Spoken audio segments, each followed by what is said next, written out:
The Monk Who Sold His Ferrari, by Robin Sharma. Chapter 1, The Wake-Up Call. He collapsed right in the middle of a packed courtroom. He was one of this country's most distinguished trial lawyers.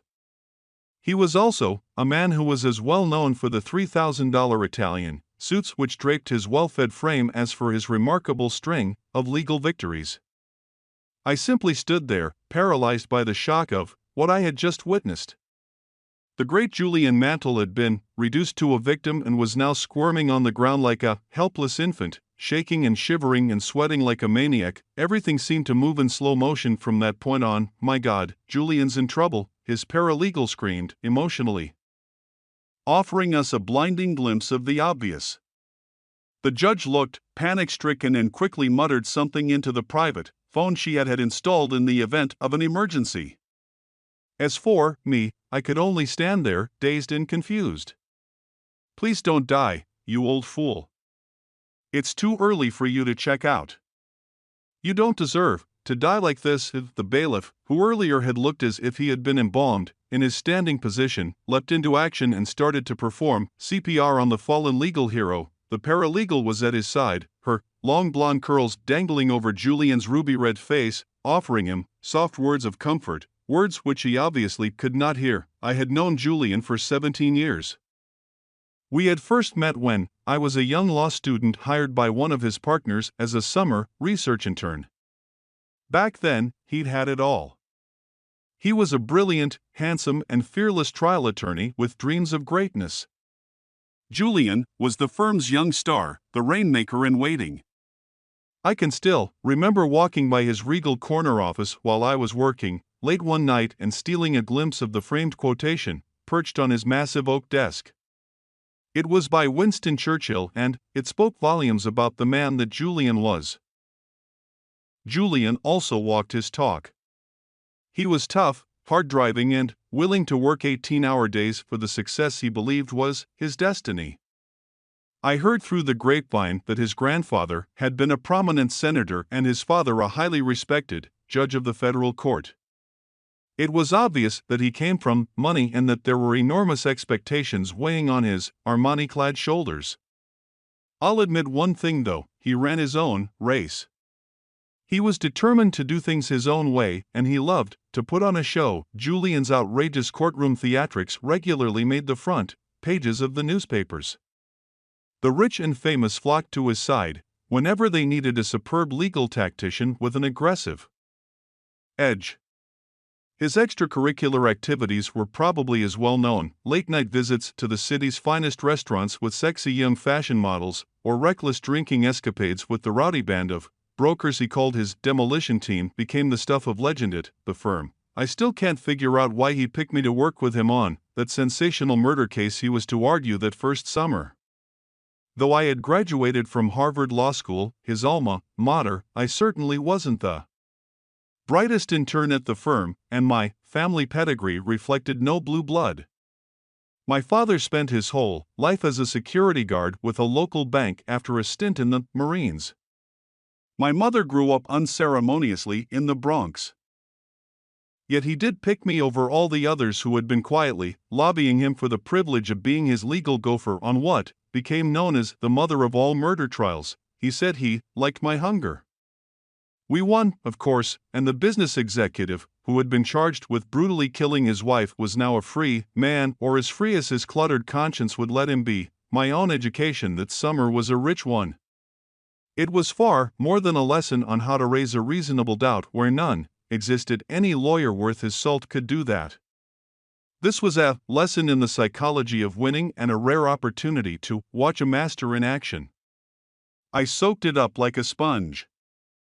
At Julian's invitation, I stayed on at the firm as an associate, and a lasting friendship quickly developed between us. I will admit that he wasn't the easiest lawyer to work with. Serving as his junior was often an exercise in frustration, leading to more than a few late-night shouting matches. It was truly his way or the highway. This man could never be wrong. However, beneath his crusty exterior was a person who clearly cared about people. No matter how busy he was, he would always ask about Jenny, the woman I still call my bride even though we were married, before I went to law school. On finding out from another summer, intern, that I was in a financial squeeze, Julian arranged for me to receive a generous scholarship. Sure, he could play hardball with the best of them, and sure, he loved to have a wild time, but he never neglected his friends. The real problem was that Julian was obsessed with work. For the first few years, he justified his long hours by saying that he was doing it for the good of the firm, and that he planned to take a month off and go to the Caymans next winter for sure. As time passed, however, Julian's reputation for brilliance spread and his workload continued to increase. The cases just kept on getting bigger and better, and Julian, never one to back down from a good challenge, continued to push himself harder and harder. In his rare moments of quiet, he confided that he could no longer sleep for more than a couple of hours without waking up feeling guilty that he was not working on a file. It soon became clear to me that he was being consumed by the hunger for more prestige, more glory, and more money. As expected, Julian became enormously successful. He achieved everything most people could ever want: a stellar professional reputation with an income in 7 figures, a spectacular mansion in a neighborhood favored by celebrities, a private jet, a summer home on a tropical island, and his prized possession, a shiny red Ferrari parked in the center of his driveway. Yet I knew that things were not as idyllic as they appeared on the surface. I observed the signs of impending doom not because I was so much more perceptive than the others at the firm, but simply because I spent the most time with the man. We were always together because we were always at work. Things never seemed to slow down. There was always another blockbuster case on the horizon that was bigger than the last. No amount of preparation was ever enough for Julian. What would happen if the judge brought up this question or that question? God forbid. What would happen if our research was less than perfect? What would happen if he was surprised in the middle of a packed courtroom, looking like a deer caught in the glare of an intruding pair of headlights? So we pushed ourselves to the limit, and I got sucked into his little work-centered world as well. There we were, 2 slaves to the clock, toiling away on the 64th floor of some steel and glass monolith, while most sane people were at home with their families, thinking we had the world by the tail, blinded by an illusory version of success. The more time I spent with Julian, the more I could see that he was driving himself deeper into the ground. It was as if he had some kind of a death wish. Nothing ever satisfied him. Eventually, his marriage failed. He no longer spoke with his father, and though he had every material possession anyone could want, he still had not found whatever it was that he was looking for. It showed emotionally, physically, and spiritually. At 53 years of age, Julian looked as if he was in his late 70s. His face was a mass of wrinkles, a less than glorious tribute to his take-no-prisoners approach to life in general, and the tremendous stress of his out-of-balance lifestyle in particular. The late-night dinners in expensive French restaurants, smoking thick Cuban cigars and drinking cognac after cognac, had left him embarrassingly overweight. He constantly complained that he was sick and tired of being sick and tired. He had lost his sense of humor and never seemed to laugh anymore. Julian's once enthusiastic nature had been replaced by a deathly somberness. Personally, I think that his life had lost all sense of purpose. Perhaps the saddest thing was that he had also lost his focus in the courtroom. Where he would once dazzle all those present with an eloquent and airtight closing argument, he now droned on 4 hours, rambling about obscure cases that had little or no bearing on the matter before the court. Where once he would react gracefully to the objections of opposing counsel, he now displayed a biting sarcasm that severely tested the patience of judges who had earlier viewed him as a legal genius. Simply put, Julian's spark of life had begun to flicker. It wasn't just the strain of his frenetic pace that was marking him for an early grave. I sensed it went far deeper. It seemed to be a spiritual thing. Almost every day he would tell me that he felt no passion for what he was doing and was enveloped by emptiness. Julian said that as a young lawyer, he really loved the law, even though he was initially pushed into it by the social agenda of his family. The law's complexities and intellectual challenges had kept him spellbound and full of energy. Its power to effect social change had inspired and motivated him. Back then, he was more than just some rich kid from Connecticut.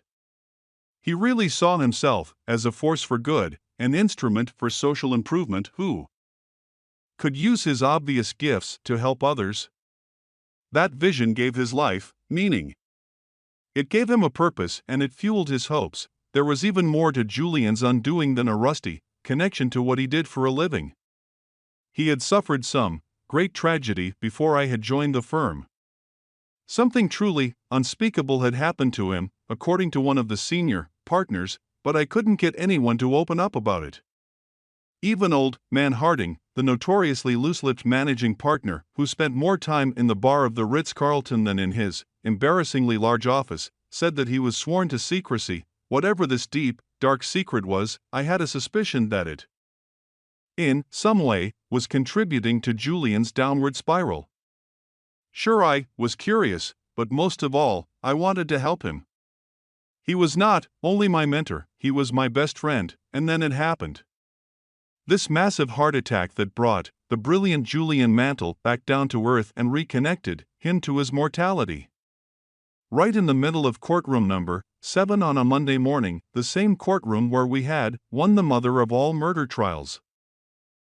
Chapter 2, The Mysterious Visitor. It was an emergency meeting of all of the firm's members. As we squeezed into the main boardroom, I could tell that there was a serious problem. Old man Harding was the first to speak to the assembled mass. I'm afraid I have some very bad news. Julian Mantle suffered a severe heart attack in court yesterday while he was arguing the Air Atlantic case. He is currently in the intensive care unit, but his physicians have informed me that his condition has now stabilized and he will recover. However, Julian has made a decision, one that I think you all must know. He has decided to leave our family and to give up his law practice. He will not be returning to the firm. I was shocked. I knew he was having his share of troubles, but I never thought he would quit as well. After all that we had been through, I thought he should have had the courtesy to tell me this personally. He wouldn't even let me see him at the hospital. Every time I dropped by, the nurses had been instructed to tell me that he was sleeping and could not be disturbed. He even refused to take my telephone calls. Maybe I reminded him of the life he wanted to forget, who knows? I'll tell you one thing though. It hurt. That whole episode was just over 3 years ago. Last I heard, Julian had headed off to India on some kind of an expedition. He told one of the partners that he wanted to simplify his life and that he needed some answers, and hoped he would find them in that mystical land. He had sold his mansion, his plane, and his private island. He had even sold his Ferrari. Julian Mantle as an Indian yogi, I thought. The law works in the most mysterious of ways. As those 3 years passed, I changed from an overworked young lawyer to a jaded, somewhat cynical older lawyer. My wife, Jenny, and I had a family. Eventually, I began my own search for meaning. I think it was having kids that did it. They fundamentally changed the way I saw the world and my role in it. My dad said it best when he said, "John, on your deathbed you will never wish you spent more time at the office." So I started spending a little more time at home. I settled into a pretty good, if ordinary, existence. I joined the Rotary Club and played golf on Saturdays to keep my partners and clients happy. But I must tell you, in my quiet moments I often thought of Julian and wondered what had become of him in the years since we had unexpectedly parted company. Perhaps he had settled down in India, a place so diverse that even a restless soul like his could have made it his home. Or maybe he was trekking through Nepal? Scuba diving off the Caymans? One thing was certain, He had not returned to the legal profession, no one had received even a postcard from him since he left for his self-imposed exile from the law. A knock on my door about 2 months ago offered the first answers to some of my questions. I had just met with my last client of a grueling day when Genevieve, my brainy legal assistant, popped her head into my small, elegantly furnished office. "There's someone here to see you. John. He says it's urgent, and that he will not leave until he speaks with you." "I'm on my way out the door, Genevieve," I replied impatiently. "I'm going to grab a bite to eat before finishing off the Hamilton brief. I don't have time to see anyone right now. Tell him to make an appointment like everyone else, and call security if he gives you any more trouble, but he says he really needs to see you. He refuses to take no for an answer." For an instant I considered calling security myself, but realizing that this might be someone in need, I assumed a more forgiving posture. "Okay, send him in," I retreated. I probably could use the business anyway. The door to my office opened slowly. At last it swung fully open, revealing a smiling man in his mid-30s. He was tall, lean, and muscular, radiating an abundance of vitality and energy. He reminded me of those perfect kids I went to law school with, from perfect families, with perfect houses, perfect cars, and perfect skin, but there was more to my visitor than his youthful good looks. An underlying peacefulness gave him an almost divine presence. And his eyes. Piercing blue eyes that sliced clear through me like a razor meeting the supple flesh of a fresh-faced adolescent anxious about his first shave. Another hotshot lawyer gunning for my job. I thought to myself, good grief, why is he just standing there looking at me? I hope that wasn't his wife I represented on that big divorce case I won last week. Maybe calling security wasn't such a silly idea after all. The young man continued to look at me, much as the smiling Buddha might have looked upon a favored pupil. After a long moment of uncomfortable silence, he spoke in a surprisingly commanding tone. "Is this how you treat all of your visitors, John, even those who taught you everything you know about the science of success in a courtroom?" "I should have kept my trade secrets to myself," he said, his full lips curving into a mighty grin. A strange sensation tickled the pit of my stomach. I immediately recognized that raspy, honey-smooth voice. My heart started to pound. "Julian? Is that you? I can't believe it. Is that really you?" The loud laugh of the visitor confirmed my suspicions. The young man standing before me was none other than that long-lost yogi of India, Julian Mantle. I was dazzled by his incredible transformation. Gone was the ghost-like complexion, the sickly cough, and the lifeless eyes of my former colleague.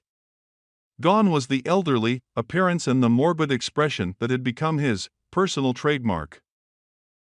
Instead, the man in front of me appeared to be in peak health, his lineless face glowing radiantly. His eyes were bright, offering a window into his extraordinary vitality. Perhaps even more astounding was the serenity that Julian exuded.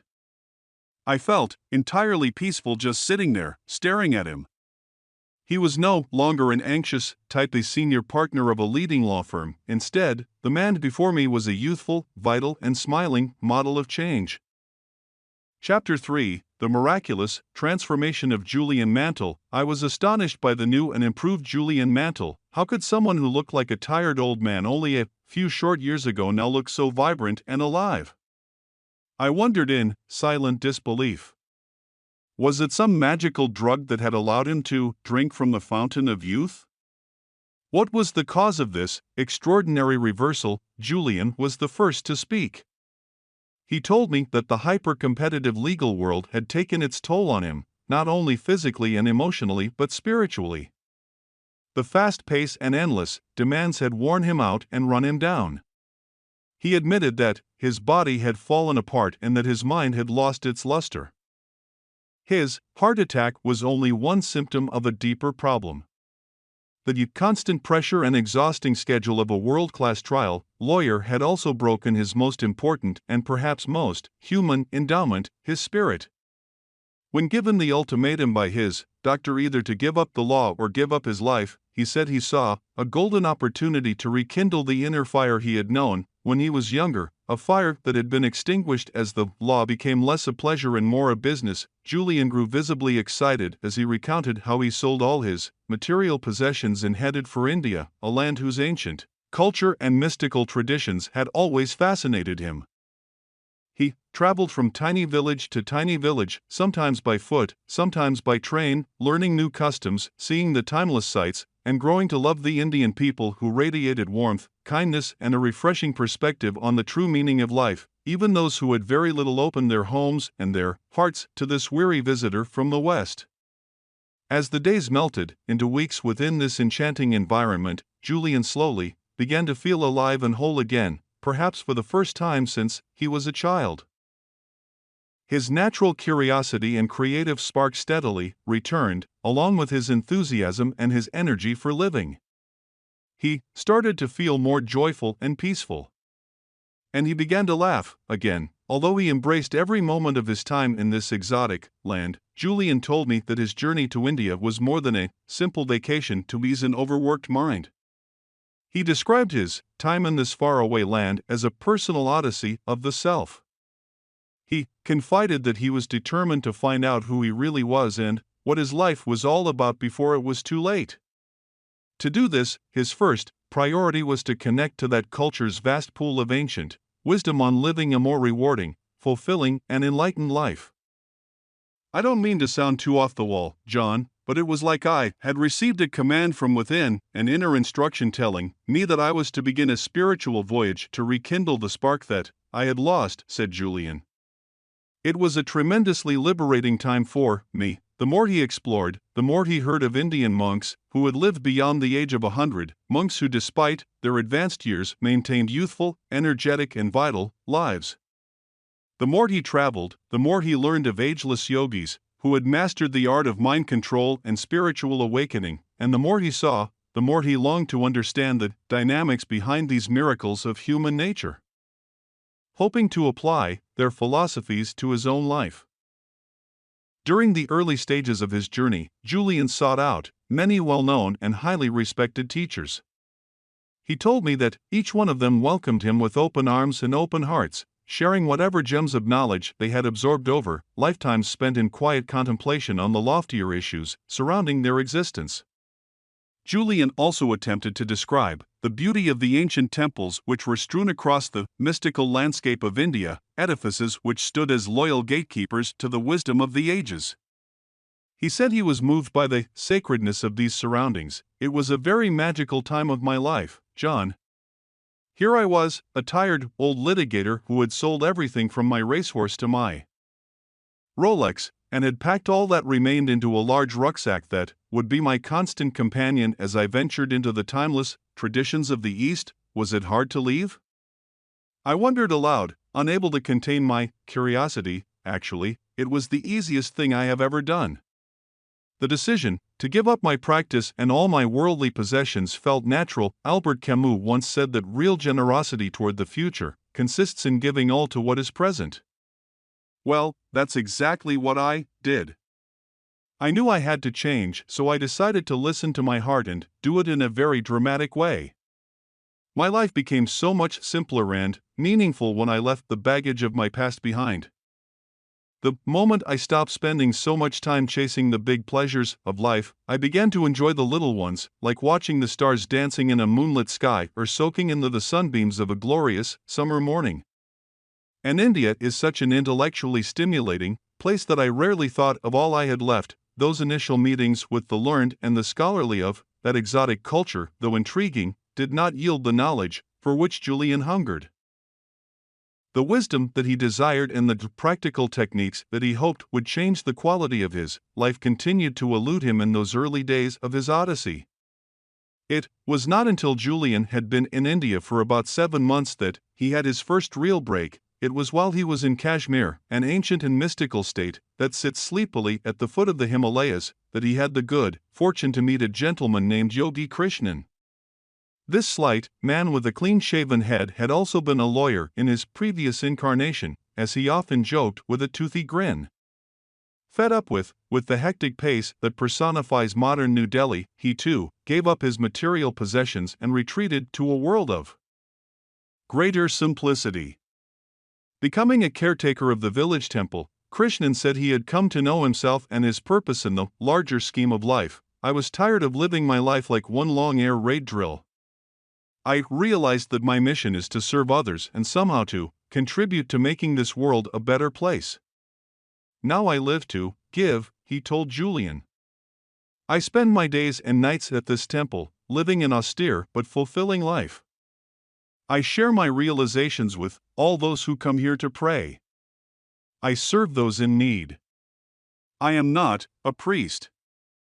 I am simply a man who has found his soul, Julian informed this lawyer turned yogi of his own story. He spoke of his former life of prominence and privilege. He told Yogi Krishnan of his hunger for wealth and his obsession with work. He revealed, with great emotion, his inner turmoil and the crisis of spirit he had experienced when the once bright light of his life began to flicker in the winds of an out-of-balance lifestyle. I too have walked this path, my friend. I too have felt the pain you have felt. Yet I have learned that everything happens for a reason, offered Yogi Krishnan sympathetically. Every event has a purpose and every setback its lesson. I have realized that failure, whether of the personal, professional, or even spiritual kind, is essential to personal expansion. It brings inner growth and a whole host of psychic rewards. Never regret your past. Rather, embrace it as the teacher that it is. After hearing these words, Julian told me that he felt great exultation. Perhaps, in Yogi Krishnan, he had found the mentor he was searching for. Who better than another former hotshot lawyer who, through his own spiritual odyssey, had found a better way of living to teach him the secrets of creating a life of more balance, enchantment, and delight? I need your help, Krishnan. I need to learn how to build a richer, fuller life. I would be honored to assist you in any way that I can, offered the yogi. But may I give you one suggestion? Sure. For as long as I have been caring for this temple in this little village, I have heard whisperings of a mystical band of sages living high in the Himalayas. Legend has it that they have discovered some sort of system that will profoundly improve the quality of anyone's life, and I don't just mean physically. It is supposed to be a holistic, integrated set of ageless principles and timeless techniques to liberate the potential of the mind, body, and soul. Julian was fascinated. This seemed perfect. Just exactly where do these monks live? No one knows. And I regret that I'm too old to start searching. But I will tell you one thing, my friend, many have tried to find them and many have failed, with tragic consequences. The higher reaches of the Himalayas are treacherous beyond compare. Even the most skilled climber is rendered helpless against their natural ravages.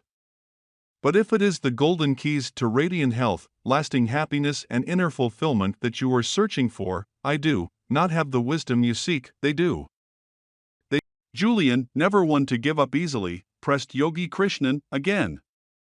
Are you certain that you have no idea where they live? All I can tell you is that the locals in this village know them as the great sages of Savannah. In their mythology, Savannah means oasis of enlightenment. These monks are revered as if they are divine in their constitution and influence. If I knew where they could be found, I would be duty-bound to tell you. But honestly, I do not. No one does, for that matter. The next morning, as the first rays of the Indian sun danced along the colorful horizon, Julian set out on his trek to the lost land of Savannah. At first he thought about hiring a Sherpa guide to aid him in his climb through the mountains, but, for some strange reason, his instincts told him that this was one journey he would have to make alone. So instead, for perhaps the first time in his life, he shed the shackles of reason and placed his trust in his intuition. He felt he would be safe. He somehow knew he would find what he was looking for. So, with missionary zeal, he started to climb. The first few days were easy. Sometimes he would catch up to one of the cheerful citizens of the village below who happened to be walking on one of the footpaths, perhaps searching for just the right piece of wood for a carving or seeking the sanctuary that this surreal place offered to all those who dared to venture this high into the heavens. At other times he hiked alone, using this time to silently reflect on where he had been in his life and where he was now headed. It didn't take long before the village below was nothing more than a tiny speck on this marvelous canvas of natural splendor. The majesty of the snow-capped peaks of the Himalayas made his heart beat faster and, for one long moment, took his breath away. He felt a oneness with his surroundings, a kind of kinship that two old friends might enjoy after many years spent listening to each other's innermost thoughts and laughing at each other's jokes. The fresh mountain air cleared his mind and energized his spirit. Having traveled the world many times over, Julian had thought he had seen it all. But he had never seen beauty like this. The wonders of which he drank at that magical time were an exquisite tribute to the symphony of nature. At once he felt joyous, exhilarated, and carefree. It was here, high above the humanity below, that Julian slowly ventured out of the cocoon of the ordinary and began to explore the realm of the extraordinary. "I still remember the words that were going through my mind, up there," said Julian. "I thought that, ultimately, life is all about choices. One's destiny unfolds according to the choices one makes, and I felt certain that the choice I had made was the right one. I knew my life would never be the same and that something marvelous, maybe even miraculous, was about to happen to me." It was an amazing awakening. As Julian climbed into the rarefied regions of the Himalayas, he told me that he grew anxious. But it was those good kind of jitters, like the ones I had on prom night or right before an exciting case began and the media was chasing me up the courtroom steps.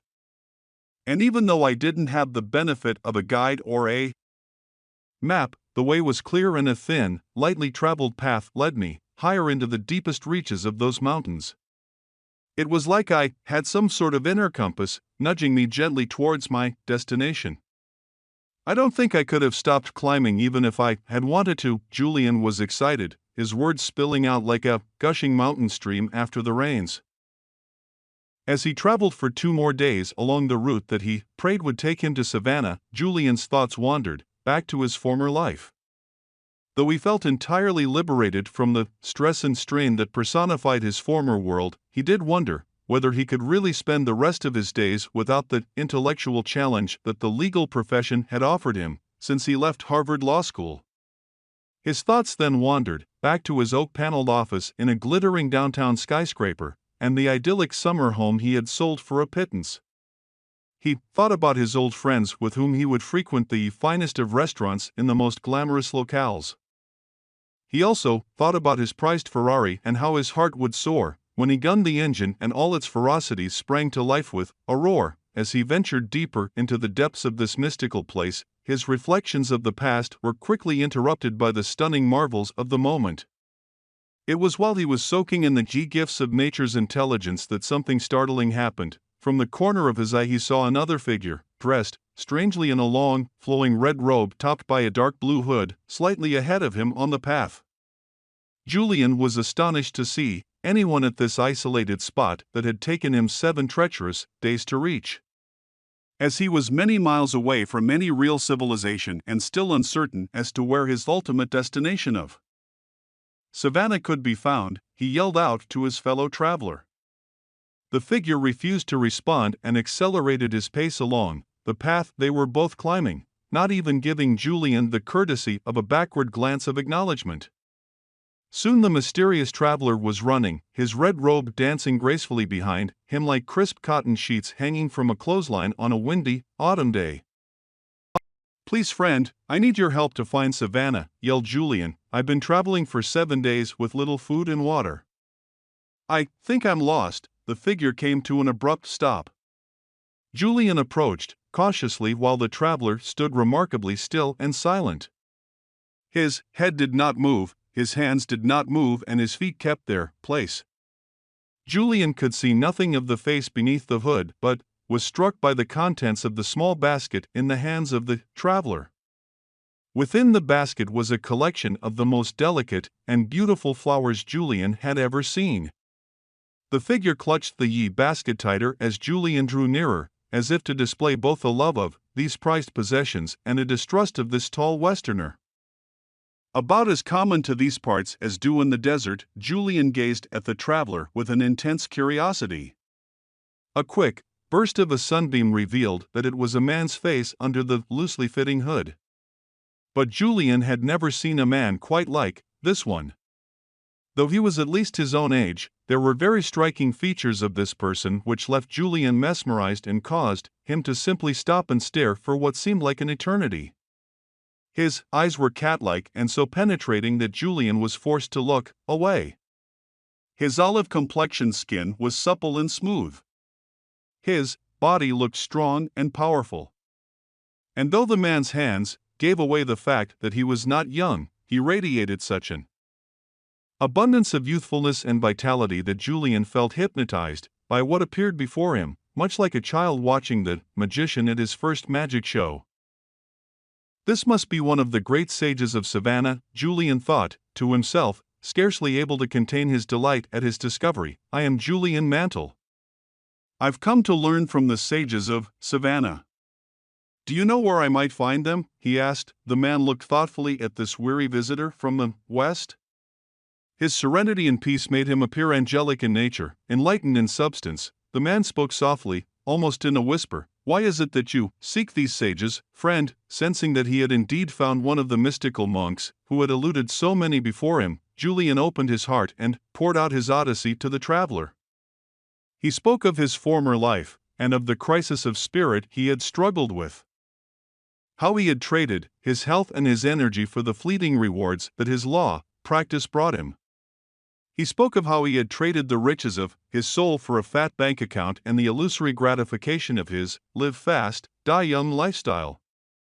And he told him of his travels in mystical India and of his meeting with Yogi Krishnan, the former trial lawyer from New Delhi who had also given up his former life, in the hope of finding inner harmony and lasting peace. The traveler remained silent and still. It was not until Julian spoke of his burning, almost obsessive desire to acquire the ancient principles of enlightened living that the man spoke again, placing an arm on Julian's shoulder. The man said gently, "If you truly have a heartfelt desire to learn the wisdom of a better way, then it is my duty to help you. I am indeed one of those sages that you have come so far in search of. You are the first person to find us in many years. Congratulations. I admire your tenacity. You must have been quite a lawyer," he offered. He paused, as if he was a little uncertain of what to do next, and then went on. "If you like, you may come with me, as my guest, to our temple. It rests in a hidden part of this mountain region, still many hours away from here. My brothers and sisters will welcome you with open arms. We will work together to teach you the ancient principles and strategies that our ancestors have passed down through the ages. Before I take you into our private world and share our collected knowledge for filling your life with more joy, strength, and purpose, I must request one promise from you," requested the sage. "Upon learning these timeless truths, you must return to your homeland in the West and share this wisdom with all those who need to hear it. Though we are isolated here in these magical mountains, we are aware of the turmoil your world is in. Good people are losing their way. You must give them the hope that they deserve. More importantly, you must give them the tools to fulfill their dreams. This is all I ask." Julian instantly accepted the sage's terms and promised that he would carry their precious message to the West. As the two men moved still higher up the mountain path to the lost village of Savannah, the Indian sun started to set, a fiery red circle slipping into a soft, magical slumber after a long and weary day. Julian told me he has never forgotten the majesty of that moment, walking with an ageless Indian monk for whom he somehow felt a brotherly love, traveling to a place he had longed to find, with all its wonders and many mysteries. "This was definitely the most memorable moment of my life," he confided in me.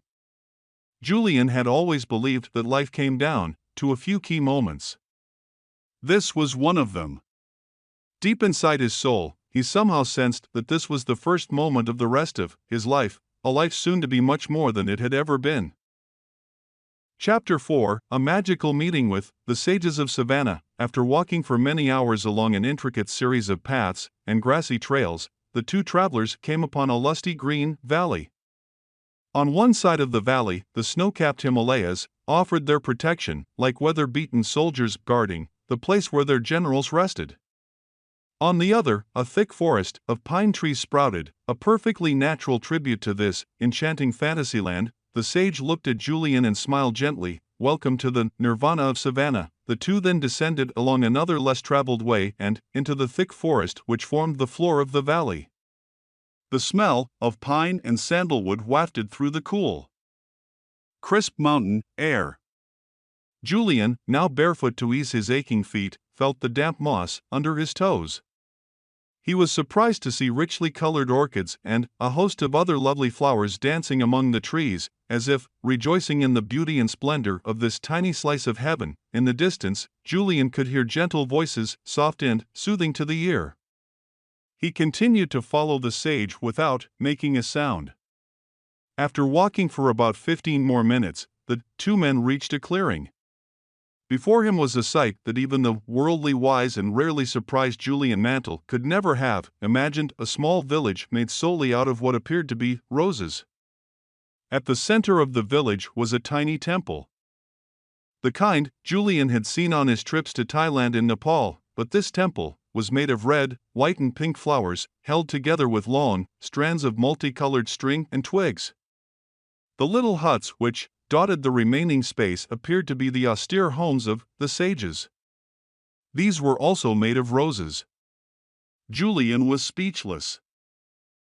As for the monks who inhabited the village, those he could see looked like Julian's traveling companion, who now revealed that his name was Yogi Raman. He explained that he was the eldest sage of Savannah and the leader of this group. The citizens of this dreamlike colony looked astonishingly youthful and moved with poise and purpose. None of them spoke, choosing instead to respect the tranquility of this place by performing their tasks in silence. The men, who appeared to number only about 10, wore the same red-robed uniform as Yogi Raman and smiled serenely at Julian as he entered their village. Each of them looked calm, healthy and deeply contented. It was as if the tensions which plague so many of us in our modern world had sensed that they were not welcome at this summit of serenity and moved on to more inviting prospects. Though it had been many years since there had been a new face amongst them, these men were controlled in their reception, offering a simple bow as their greeting to this visitor who had traveled so far to find them. The women were equally impressive. In their flowing pink silk saris and with white lotuses adorning their jet-black hair, they moved busily through the village with exceptional agility. However, this was not the frantic busyness that pervades the lives of people in our society. Instead, theirs was of the easy, graceful kind. With Zen-like focus, some worked inside the temple, preparing for what appeared to be a festival. Others carried firewood and richly embroidered tapestries. All were engaged in productive activity. All appeared to be happy. Ultimately, the faces of the sages of Savannah revealed the power of their way of life. Even though they were clearly mature adults, each one of them radiated a childlike quality, their eyes twinkling with the vitality of youth. None of them had wrinkles. None of them had gray hair. None of them looked old. Julian, who could scarcely believe what he was experiencing, was offered a feast of fresh fruits and exotic vegetables, a diet that, he would later learn, was one of the keys to the treasure trove of ideal health enjoyed by the sages. After the meal, Yogi Raman escorted Julian to his living quarters, a flower-filled hut containing a small bed with an empty journal pad on it. This would be his home for the foreseeable future. Though Julian had never seen anything like this magical world of Savannah, he somehow felt that this had been a homecoming of sorts, a return to a paradise that he had known long ago. Somehow, this village of roses was not so foreign to him. His intuition told him that he belonged here, if only for a short period. This would be the place where he would rekindle the fire for living that he had known before the legal profession stole his soul, a sanctuary where his broken spirit would slowly start to heal. And so began Julian's life, among the sages of Savannah, a life of simplicity, serenity, and harmony. The best was soon to come. Chapter 5, A Spiritual Student of the Sages. Great dreamers' dreams are never fulfilled, they are always transcended. Alfred Lord Whitehead. It was now 8 p.m. and I still had to prepare for my court appearance the next day. Yet I was fascinated by the experience of this former legal warrior who had dramatically transformed his life after meeting and studying under these marvelous sages from India. How amazing, I thought, and what an extraordinary transformation. I secretly wondered whether the secrets Julian had learned in that far-off mountain hideaway could also elevate the quality of my life and replenish my own sense of wonder for the world we live in. The longer I listened to Julian, the more I came to realize that my own spirit had become rusty. What had happened to the uncommon passion I brought to everything I did when I was younger? Back then, even the simplest of things filled me with a sense of joy. Maybe it was time for me to reinvent my destiny, sensing my fascination with his Odyssey and my eagerness to learn the system of enlightened living that the sages had passed on to him. Julian quickened the pace as he continued with his tale. He told me how his desire for knowledge, coupled with his sharp intellect refined through many years of battles in the courtroom, had made him a well-loved member of the Savannah community. As a mark of their affection for Julian, the monks eventually made him an honorary member of their band and treated him like an integral part of their extended family. Eager to expand his knowledge of the workings of the mind, body and soul, and to attain self-mastery, Julian spent literally every waking moment under the tutelage of Yogi Raman. The sage became more like a father to Julian than a teacher, though they were separated in age by only a few years. It was clear that this man had the accumulated wisdom of many lifetimes and, most happily, he was willing to share it with Julian. Beginning before dawn, Yogi Raman would sit with his enthusiastic student and fill his mind with insights on the meaning of life and little-known techniques that he had mastered for living with greater vitality, creativity, and fulfillment. He taught Julian ancient principles which he said anyone could use to live longer, stay younger, and grow far happier. Julian also learned how the twin disciplines of personal mastery and self-responsibility would keep him from returning to the chaos of crisis that had characterized his life in the West. As the weeks slipped into months, he came to understand the treasure trove of potential sleeping within his own mind, waiting to be awakened and used for higher purposes. Sometimes the teacher and his student would simply sit and watch the blazing Indian sun rising from the deep, green meadows far below. Sometimes they would rest in quiet meditation, savoring the gifts that silence brings.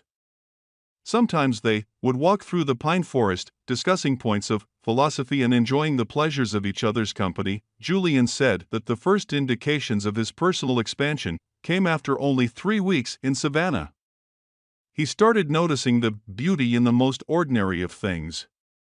Whether it was the marvel of a starry night or the enchantment of a spider's web after it had rained, Julian absorbed it all.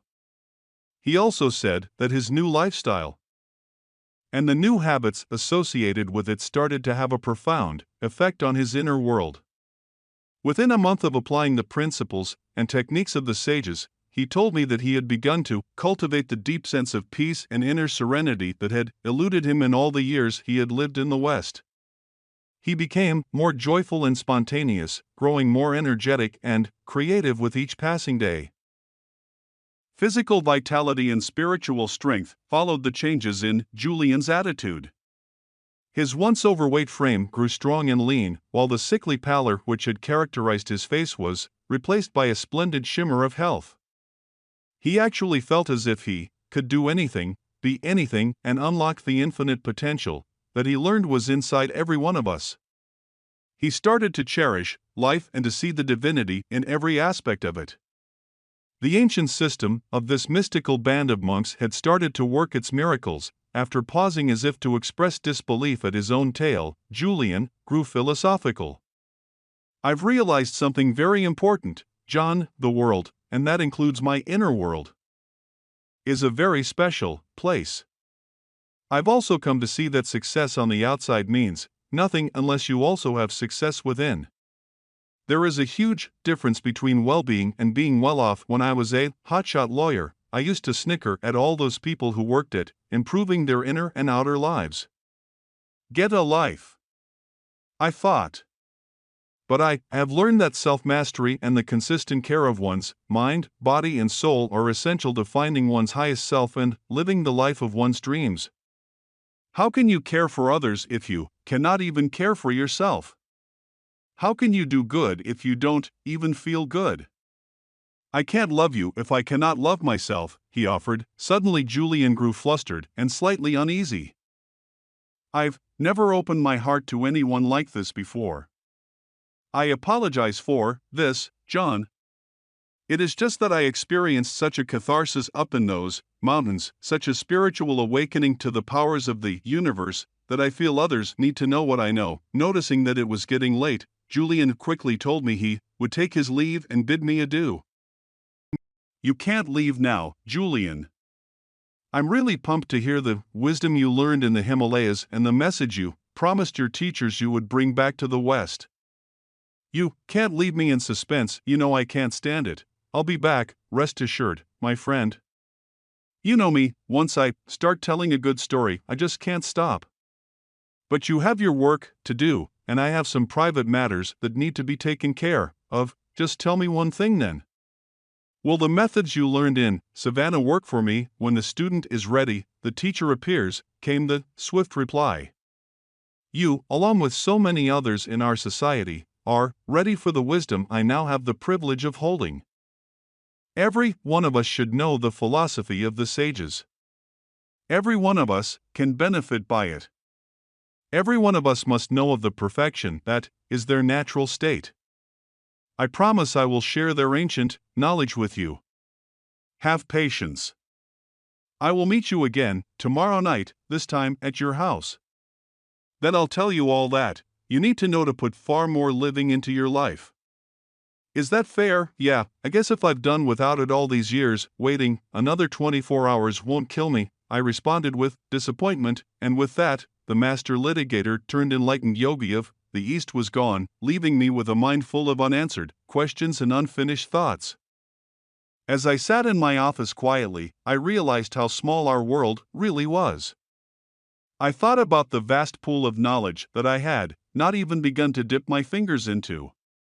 I thought about how it might feel to regain my own zest for living, and about the curiosity I had had when I was younger. I would love to feel more alive and to bring unbridled energy to my days. Maybe I too would leave the legal profession. Maybe there was a higher calling for me as well? With these weighty considerations on my mind, I turned out the lights, locked the door to my office, and walked out into the thick heat of another summer's night. Chapter 6: The Wisdom of Personal Change. I am an artist at living, my work of art is my life. By Suzuki. True to his word, Julian showed up at my home the next evening. At about 7:15 p.m., I heard 4 quick knocks on the front door of my house, a Cape Cod design with awful pink shutters that my wife believed made our house look like something out of Architectural Digest. Julian himself looked strikingly different than he had the day before. He still embodied radiant health and exuded a wonderful sense of calm. It was what he was wearing that made me a little uncomfortable. Adorning his obviously supple body was a long red robe, topped by an ornately embroidered blue hood. And though it was another sticky night in July, the hood covered his head. "Greetings, my friend," Julian offered enthusiastically. "Greetings, don't look so alarmed. What did you expect me to wear, Armani?" We both started to laugh, softly at first. Soon our giggles had turned to guffaws. Julian certainly had not lost that wicked sense of humor that had kept me entertained so long ago. As we relaxed in my cluttered but comfortable living room, I couldn't help but notice the ornate necklace of wooden prayer beads dangling from his neck. "What are those?" "They're really beautiful. More about these later," he said, rubbing some of the beads with his thumb and index finger. "We have much to talk about tonight. Let's get started." I could hardly get anything done at work. Today I was so excited about our meeting. Hearing his cue, Julian immediately started to reveal more about his personal transformation and the ease with which it was effected. He told me of the ancient techniques he had learned for mind control and for erasing the habit of worry that was consuming so many in our complex society. He spoke of the wisdom that Yogi Raman and the other monks had shared for living a more purposeful and rewarding life. And he spoke of a series of methods to unleash the wellspring of youthfulness and energy he said every one of us has, slumbering deep inside of us. Though the conviction with which he spoke was clear, I began to grow skeptical. Was I the victim of some prank? After all, this Harvard-trained lawyer was once widely known within the firm for his practical jokes. As well, his story was nothing less than fantastic. Think about it. One of this country's best-known trial lawyers throws in the towel, sells all his worldly goods and tracks, off to India on a spiritual odyssey, only to return as a wise prophet from the Himalayas. This could not be real. Come on, Julian. Stop pulling my leg. This whole story is starting to smack of one of your gags.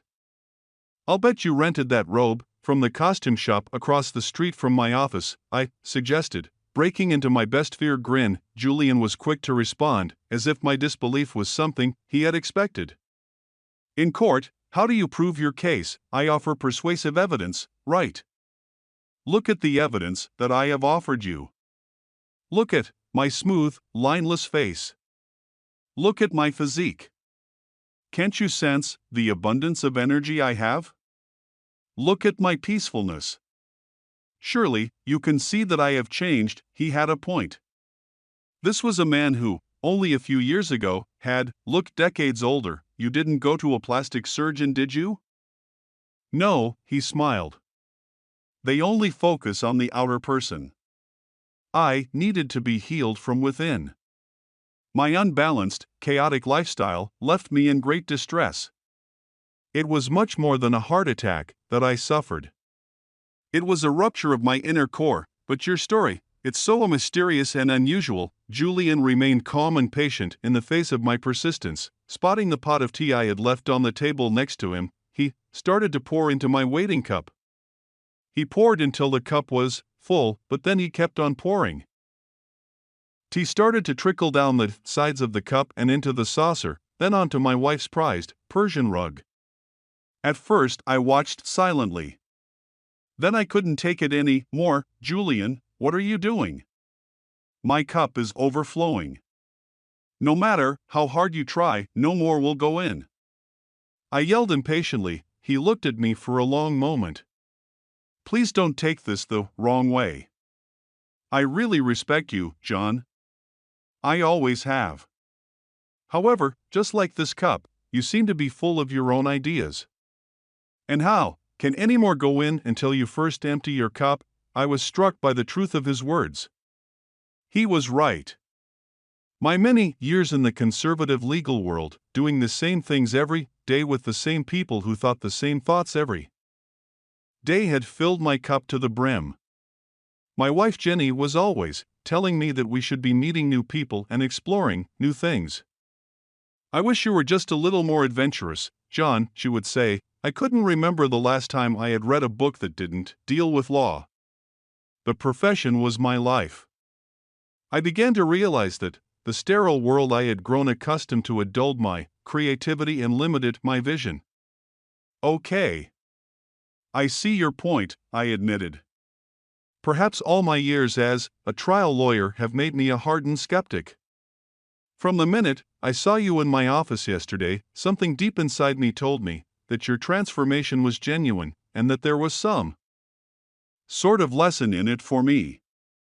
Maybe I just didn't want to believe it. John, tonight is the first night of your new life. I simply ask that you think deeply about the wisdom and strategies that I will share with you and apply them with conviction for a period of 1 month. Embrace the methods with a deep trust in their effectiveness. There is a reason why they have survived for thousands of years. They work. 1 month seems like a long time. 672 hours of inner work to profoundly improve every waking moment of the rest of your life is quite a bargain, don't you think? Investing in yourself is the best investment you will ever make. It will not only improve your life, it will improve the lives of all those around you. How's that? it is only when you have mastered the art of loving yourself that you can truly love others. It's only when you have opened your own heart that you can touch the hearts of others. When you feel centered and alive, you are in a much better position to be a better person. What can I expect to happen in those 672 hours that comprise 1 month? I asked earnestly. You will experience changes within the workings of your mind, body, and even your soul that will astonish you. You will have more energy, enthusiasm, and inner harmony than you have had in, perhaps, your entire life. People will actually begin telling you that you look younger and happier. A lasting sense of well-being and balance will swiftly return to your life. These are just some of the benefits of the Savannah system. Wow, all of what you will hear tonight is designed to improve your life, not just personally and professionally, but spiritually as well. The advice of the sages is just as current today as it was 5,000 years ago. It will not only enrich your inner world, it will enhance your outer world and make you far more effective in all that you do. This wisdom is truly the most potent force I have ever encountered. It is straightforward, practical, and has been tested in the laboratory of life for centuries. Most importantly, it will work for anyone. But before I share this knowledge with you, I must ask you for a promise. I knew there would be strings attached. There are no free lunches, my loving mother used to say.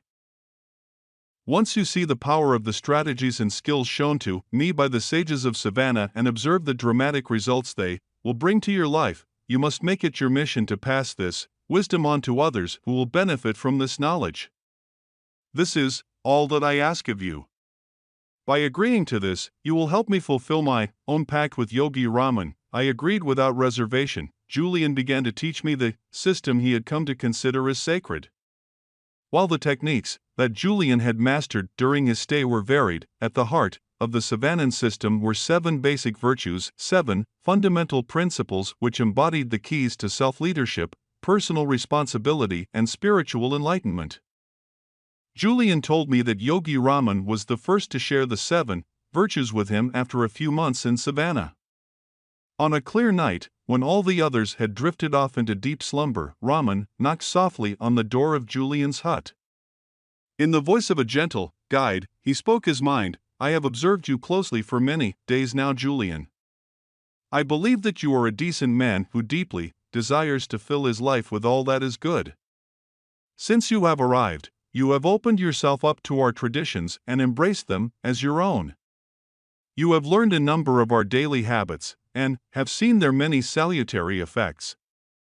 You have been respectful of our ways. Our people have lived this simple, peaceful life through countless ages, and our methods are known to but a few. The world needs to hear our philosophy on enlightened living.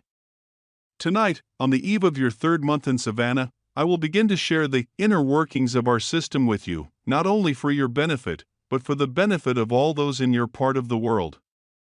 I will sit with you daily as I sat with my son when he was a child. Sadly, he passed on a few years ago. His time had come and I do not question his exit. I enjoyed our time together and cherish the memories.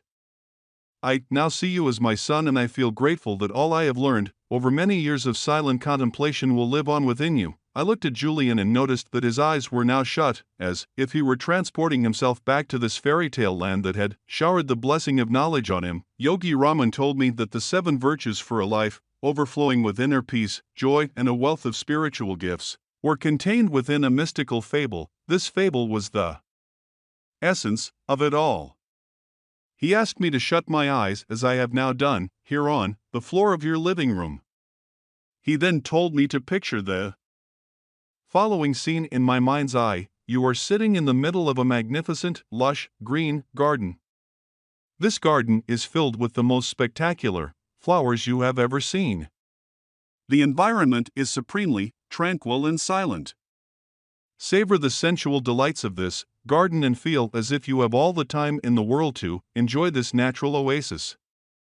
As you look around, you see that, in the center of this magical garden stands a towering, red lighthouse 6 stories high. Suddenly, the silence of the garden is disturbed by a loud creaking as the door at the base of the lighthouse opens. Out stumbles a 9-foot-tall, 900-pound Japanese sumo wrestler who casually wanders into the center of the garden. "It gets better," chuckled Julian. "The Japanese sumo wrestler is naked." Well, actually, he is not totally naked. He has a pink wire cable covering his private parts. As this sumo wrestler starts to move around the garden, he finds a shiny gold stopwatch which someone had left behind many years earlier. He slips it on and falls to the ground with an enormous thud. The sumo wrestler is rendered unconscious and lies there, silent and still.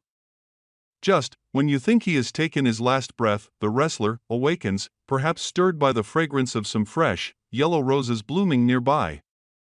Energized, the wrestler jumps swiftly to his feet and intuitively looks to his left. He is startled at what he sees. Through the bushes at the very edge of the garden, he observes a long winding path, covered by millions of sparkling diamonds. Something seems to instruct the wrestler to take the path. And to his credit, he does. This path leads him down the road of everlasting joy and eternal bliss. After hearing this strange tale high atop the Himalayas, seated next to a monk who had seen the torchlight of enlightenment firsthand, Julian told me that he was disappointed. Quite simply, he said that he thought he was going to hear something earth-shattering, knowledge that would stir him to action, perhaps even move him to tears. Instead, all he heard was a silly story about a sumo wrestler and a lighthouse. Yogi Raman detected his dismay. Never overlook the power of simplicity, Julian was told. This story may not be the sophisticated discourse that you expected, said the sage, but there is a universe of sensibility in its message and a purity in its purpose. From the day you arrived, I have thought long and hard as to how I would share our knowledge with you. At first I considered giving you a series of lectures over a period of months, but realized that this traditional approach was ill-suited to the magical nature of the wisdom you are about to receive. I then thought of asking all of my brothers and sisters to spend a little time with you every day, tutoring you in our philosophy. However, this too was not the most effective way for you to learn what it is we have to tell. After great deliberation, I finally arrived at what I thought was a very creative yet highly effective way to share the entire system of Savannah with its 7 virtues, and that is this mystical fable. The sage added, at first it might seem to be frivolous and perhaps even childish. But I assure you that every element of the fable embodies a timeless principle for radiant living and has great depth of meaning. The garden, the lighthouse, the sumo wrestler, the pink wire cable, the stopwatch, the roses, and the winding path of diamonds are symbols of the 7 timeless virtues for an enlightened life. I can also assure you that if you remember this little story and the fundamental truths that it represents, you will carry within you all that you need to know to raise your life to its highest level. You will have all the information and strategies you will need to profoundly influence the quality of your life and the lives of all those you touch. And when you apply this wisdom on a daily basis, you will change mentally, emotionally, physically, and spiritually. Please write this story deep into your mind and carry it within your heart. It will only make a dramatic difference if you embrace it without reservation. Luckily, John, said Julian, I did embrace it. Carl Jung once said that your vision will become clear only when you can look into your heart. Who looks outside, dreams. Who looks inside, awakens. On that very special night, I looked deep into my heart and awakened to the secrets of the ages for enriching the mind, cultivating the body, and nourishing the soul. It is now my turn to share them with you. Chapter 7: A most extraordinary garden. Most people live, whether physically, intellectually, or morally, in a very restricted circle of their potential being. We all have reservoirs of life to draw upon of which we do not dream. By William James, in the fable, The Garden is a Symbol for the Mind, said Julian. If you care for your mind, if you nurture it, and if you cultivate it just like a fertile, rich garden, it will blossom far beyond your expectations. But if you let the weeds take root, lasting peace of mind and deep inner harmony will always elude you. John, let me ask you a simple question. If I went into your backyard where you have that garden you used to tell me so much about and threw toxic waste over all your prized petunias, you wouldn't be thrilled, would you? Agreed. As a matter of fact, most good gardeners guard their gardens like proud soldiers and make certain that no contamination ever enters. Yet look at the toxic waste that most people put into the fertile garden of their minds every single day: the worries and anxieties, the fretting about the past, the brooding over the future, and those self-created fears that wreak havoc within your inner world.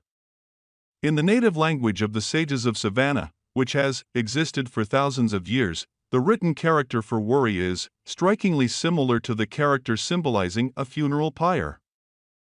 Yogi Raman told me that this was no mere coincidence. Worry drains the mind of much of its power and, sooner or later, it injures the soul. To live life to the fullest, you must stand guard at the gate of your garden and let only the very best information enter.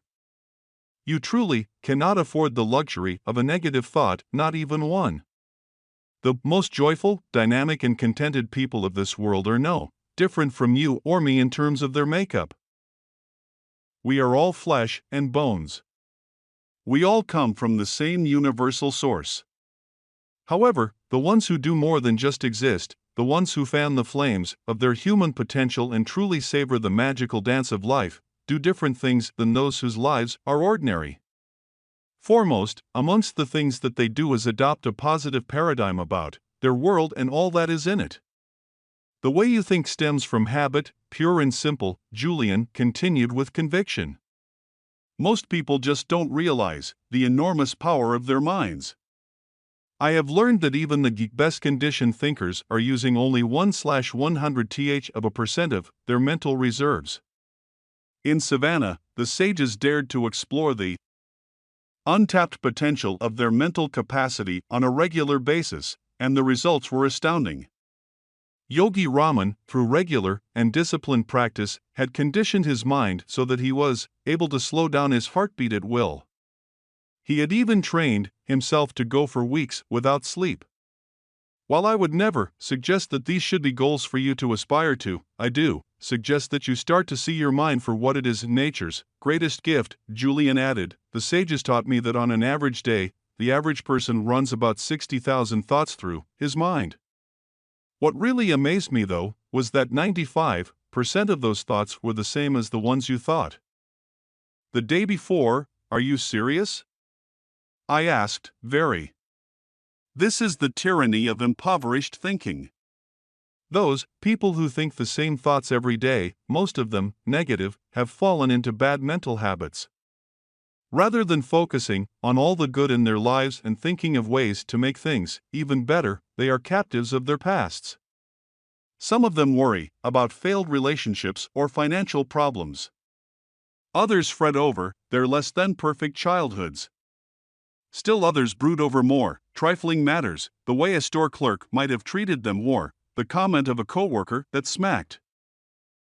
Are there some exercises I can do to unlock this mind power? Being able to slow down my heartbeat would definitely make me a hit on the cocktail party circuit, I suggested cheekily. Don't worry about that now, John. I'll give you some practical techniques that you can try later that will show you the power of this ancient technology. For now, what is important is that you understand that mental mastery comes through conditioning, nothing more and nothing less.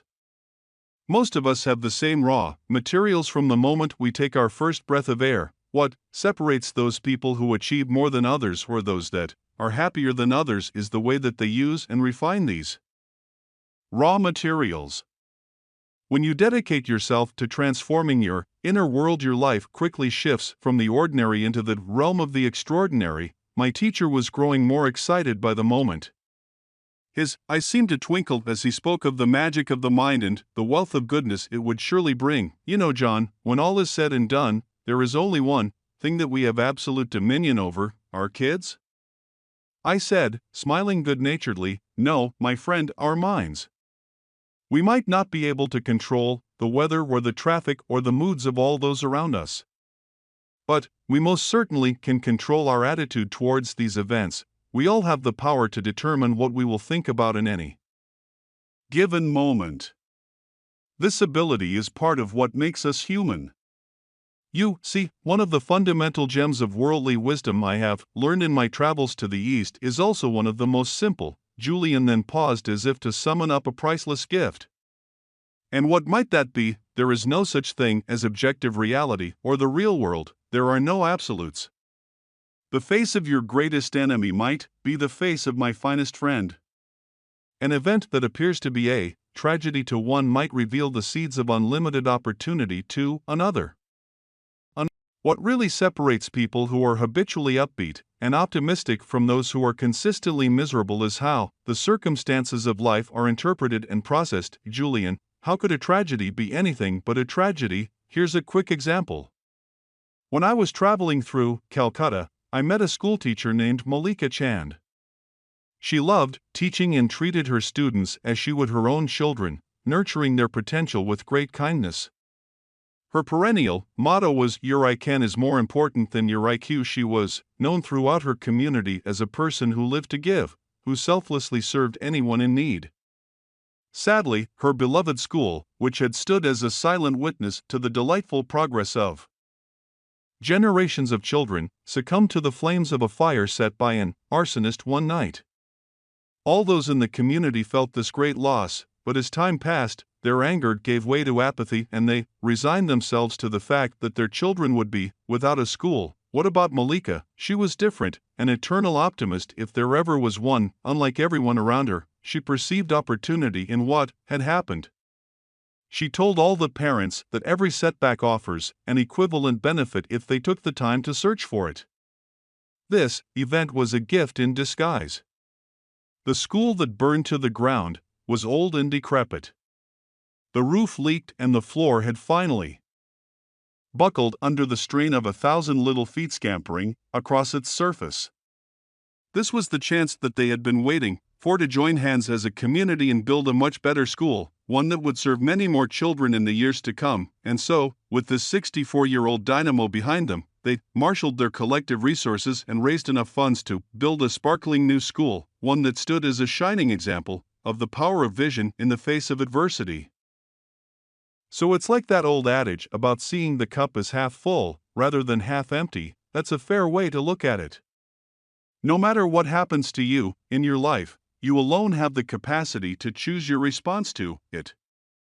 When you form the habit of searching for the positive in every circumstance, your life will move into its highest dimensions. This is one of the greatest of all the natural laws, and it all starts with using your mind more effectively. Exactly, John. All success in life, whether material or spiritual, starts with that 12-pound mass sitting between your shoulders. Or more specifically, with the thoughts that you put into your mind every second of every minute of every day. Your outer world reflects the state of your inner world. By controlling the thoughts that you think and the way you respond to the events of your life, you begin to control your destiny. This makes so much sense, Julian. I guess my life has become so busy that I have never taken the time to think about these things. When I was in law school, my best friend Alex used to love reading inspirational books. He said that they kept him motivated and energized in the face of our crushing workload. I remember him telling me that one of them said that the Chinese character for crisis is comprised of two subcharacters, one that spells danger and another that spells opportunity. I guess that even the ancient Chinese knew that there is a bright side to the darkest circumstance if you have the courage to look for it. Yogi Raman put it this way: there are no mistakes in life, only lessons. There is no such thing as a negative experience, only opportunities to grow, learn, and advance along the road of self-mastery. From struggle comes strength. Even pain can be a wonderful teacher. Pain? I protested, absolutely. To transcend pain, you must first experience it. Or, to put it another way, how can you really know the joy of being on the summit of the mountain unless you have first visited the lowest valley? Get my point? To savor the good, one must know the bad, yes. But I suggest that you stop judging events as either positive or negative. Rather, simply experience them, celebrate them, and learn from them. Every event offers you lessons. These little lessons fuel your inner and outer growth. Without them, you would be stuck on a plateau. Just think about it in your own life. Most people have grown the most from their most challenging experiences. And if you meet with an outcome you did not expect and feel a little disappointed, remember that the laws of nature always ensure that when one door closes another opens. Julian started to raise his arms in excitement, much as a Southern minister might while preaching to his congregation. Once you consistently apply this principle to your daily life and start to condition your mind to translate every event into a positive, empowering one, you will banish worry forever. You will stop being a prisoner of your past. Instead, you will become the architect of your future. Okay, I understand the concept. Every experience, even the worst, offers me a lesson. Therefore, I should open my mind to the learning in every event. In this way, I will grow stronger and happier. What else might a humble, middle-class lawyer do to improve things? First of all, begin to live out of the glory of your imagination, not your memory. Run that one by me again. All I'm saying is that to liberate the potential of your mind, body, and soul, you must first expand your imagination. You see, things are always created twice, first in the workshop of the mind, and then, and only then, in reality. I call the process blueprinting, because anything that you create in your outer world began as a simple blueprint in your inner world, on the lush picture screen of your mind. When you learn to take control of your thoughts and vividly imagine all that you desire from this worldly existence in a state of total expectancy, dormant forces will awaken inside you. You will begin to unlock the true potential of your mind to create the kind of magical life that I believe you deserve. From tonight onwards, forget about the past. Dare to dream that you are more than the sum of your current circumstances. Expect the best. You will be astonished at the results. John, all those years in the legal profession I thought I knew so much. I spent years studying at the finest schools, reading all the law books I could get my hands on and working with the best role models. Sure, I was a winner at the game of law. Yet I realized I was losing in the game of life. I was so busy chasing the big pleasures of life that I missed out on all the little ones. I never read those great books my father used to tell me to read. I haven't built any great friendships. I've never learned to appreciate great music. Having said this, I really think I am one of the lucky ones. My heart attack was my defining moment, my personal wake-up call, if you will. Believe it or not, it gave me a second chance to live a richer, more inspired life. Like Malika Chand, I saw the seeds of opportunity in my painful experience. More importantly, I had the courage to nourish them. I could see that while Julian had grown younger on the outside, he had grown far wiser within. I realized that this evening was more than just a fascinating conversation with an old friend. I realized that tonight could be Ray's own defining moment and a clear chance for a new beginning. My mind started to consider all that was wrong in my own life. Sure, I had a great family and a stable job as a well-regarded lawyer. Yet in my quiet moments I knew there had to be more. I had to fill that emptiness that was starting to envelope my life. When I was a kid, I dreamed such great dreams. Often, I visualized myself as a sports hero or as a business tycoon. I really believed that I could do, have, and be whatever I wanted to be. I also remembered the way I used to feel as a young boy growing up on the sun-splashed West Coast. Fun came in the form of simple pleasures. Fun was spending a glorious afternoon skinny dipping or riding through the woods on my bicycle. I had such a curiosity for life. I was an adventurer. There were no limits on what my future could bring. I honestly don't think I have felt that kind of freedom and joy for 15 years. What happened? Perhaps I lost sight of my dreams when I became an adult and resigned myself to acting the way adults were supposed to act. Maybe I lost sight of them when I went to law school and started talking like lawyers were supposed to talk. In any event, that evening with Julian at my side, pouring his heart out over a cup of cold tea, made me resolve to stop spending so much time making a living and to spend far more time creating a life. Looks like I have you thinking about your life also, Julian observed. Start thinking about your dreams for a change, just like when you were a little child. Jonas Salk said it best when he wrote, "I have had dreams and I have had nightmares. I overcame the nightmares because of my dreams." Dare to dust off your dreams, John. Start to revere life again and celebrate all of its wonders. Awaken yourself to the power of your own mind to make things happen. Once you do, the universe will conspire with you to work magic in your life. Julian then reached into the depths of his robe and pulled out a little card, about the size of a business card, which had tears along its sides, apparently the result of many months of constant use. One day, while Yogi Raman and I were walking along a quiet mountain path, I asked him who his favorite philosopher was. He told me that he had many influences in his life, and it was difficult for him to single out any one source for his inspiration. There was one quotation, however, that he carried deep within his heart, one that encapsulated all the values he had come to cherish over a life spent in quiet contemplation. At that glorious place, deep within the middle of nowhere. This learned sage of the East shared it with me. I too etched its words into my heart. They serve as a daily reminder of all that we are and all that we can be. The words came from the great Indian philosopher Patanjali. Repeating them aloud every morning before I sit down to meditate has had a very profound influence on the course of my day. Remember, John, words are the verbal embodiment of power. Julian then showed me the card.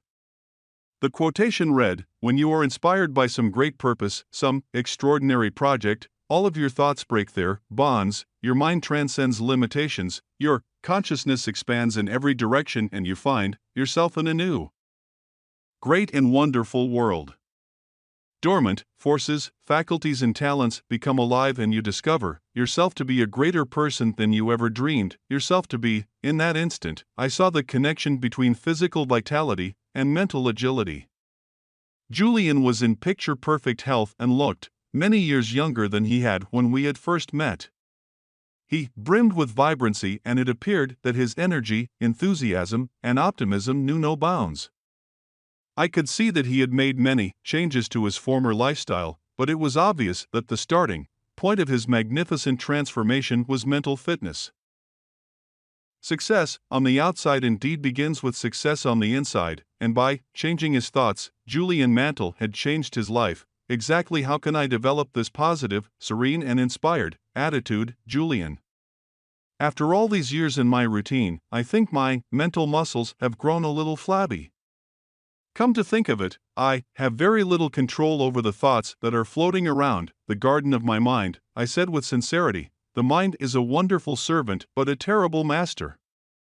If you have become a negative thinker, this is because you have not cared for your mind and taken the time to train it to focus on the good. Winston Churchill said that the price of greatness is responsibility over each of your thoughts. Then you will install the vibrant mindset you are looking for. Remember, the mind truly is like any other muscle in your body. Use it or lose it. Are you saying that if I don't exercise my mind it will grow weak? Yes. Look at it this way. If you want to strengthen the muscles of your arm to achieve more, you must train them. If you want to toughen up your leg muscles, you must first exert them. Similarly, your mind will do wonderful things for you if only you will let it. It will attract all that you desire into your life, once you learn how to operate it effectively. It will create ideal health if you care for it properly. And it will return to its natural state of peacefulness and tranquility if you have the vision to ask for it. The sages of Savannah have a very special saying, the boundaries of your life are merely creations of the self. I don't think I understand that one, Julian. Enlightened thinkers note that their thoughts form their world, and the quality of one's life comes down to the richness of one's thoughts. If you want to live a more peaceful, meaningful life, you must think more peaceful, meaningful thoughts. Hit me with the quick fix, Julian. What do you mean? Julian asked gently, running his bronzed fingers along the front of his brilliantly textured robe. I'm excited about what you are telling me. But I'm an impatient guy. Don't you have any exercises or techniques that I can use right now, here in my own living room, to change the way I run my mind? Quick fixes do not work. All lasting inner change requires time and effort. Persistence is the mother of personal change. I'm not saying that it will take years to make profound changes in your life. If you diligently apply the strategies I am sharing with you every day for only 1 month, you will be astonished at the results. You will begin to tap into the highest levels of your own capacity and enter the realm of the miraculous. But to reach this destination, you must not get hung up on the outcome. Instead, enjoy the process of personal expansion and growth. Ironically, the less you focus on the end result, the quicker it will come. How so? It's like that classic story of the young boy who traveled far from his home to study under a great teacher. When he met the wise old man, his first question was, "How long will it take me before I am as wise as you?" The response came swiftly, 5 years. "This is a very long time," the boy replied. "How about if I work twice as hard? Then it will take 10, said the master. 10? That's far too long. How about if I studied all day and well into the night, every night? 15 years, said the sage. "I don't understand," replied the boy. "Every time I promise to devote more energy to my goal, you tell me that it will take longer. Why?" The answer is simple. With one eye fixed on the destination, there is only one left to guide you along the journey. Point well taken, counselor, I conceded graciously. Sounds like the story of my life. Be patient and live with the knowledge that all you are searching for is certain to come if you prepare for it and expect it. But I've never been the lucky sort, Julian. All that I have ever received has come through sheer persistence. What is luck, my friend? Julian replied kindly.